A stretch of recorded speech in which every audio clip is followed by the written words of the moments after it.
ба Тоҷикистон ҳисоби истиқлол ҷашни Наврӯз қадам мениҳад. Мардум ба истиқболи ин ҷашни аҷдодӣ омодагӣ мебинанд. мушоҳида мешавад, ки кӯчаву хиёбон, боғу гулгаштҳо қабои зебо ба бар намуда, корҳои ободониву созандагӣ вусъати тоза мегирад. яке аз рамзҳои ҷашни Наврӯз ин тозагиву покизагӣ аст. аз гузаштаи дур ин рамзи наврӯзӣ то замони мо тавассути меросбаронаш омада расидааст. яъне дар остонаи ҷашни Наврӯз занону бонувон ва духтарон ба корҳои поккорӣ машғул гардида, хонаву кошонаи худро тозаву зебо менамуданд. то омадани Наврӯз манзили истиқоматӣ аз ҳар гуна ашёи шикаставу нозарур, кӯҳнаву фарсуда тоза карда мешавад.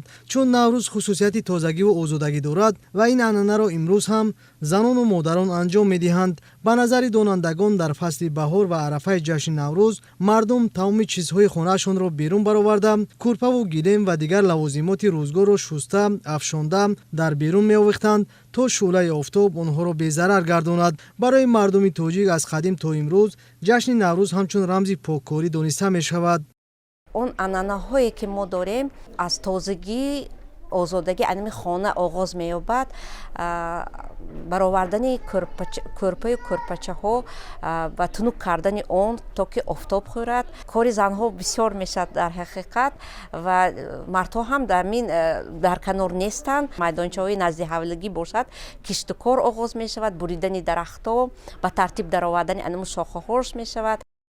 дар баробари занон мардон ҳам дар арафаи ҷашни Наврӯз ба корҳои созандагиву ободонӣ машғул мешаванд. тоза намудани ҷӯйбор, сафед намудани танаи дарахтон, ба шакл даровардани дарахтони боғот ва дигар тадбирҳои марбут ба ободонӣ аз корҳои анҷомдодаи мардон ба шумор меравад. Наврӯз ки оғози соли нав ҳам ном бурда мешавад, дар ин айём табиат дубора бедор мешавад ва мавсими кишту кор фаро мерасад.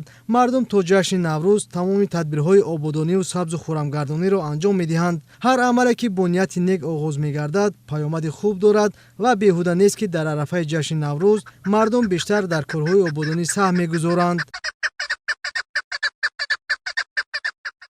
ҷашни Наврӯз ки таърихи кӯҳан дорад, бо шарофати истиқлолияти давлатӣ ва азму талоши пешвои миллат муҳтарам Эмомалӣ Раҳмон дубора эҳьё гардида, имрӯз дар кишварҳои ҳавзаи Наврӯз ва дигар мамолики олам бо тамоми анъанаҳои хосаш таҷдид мегардад.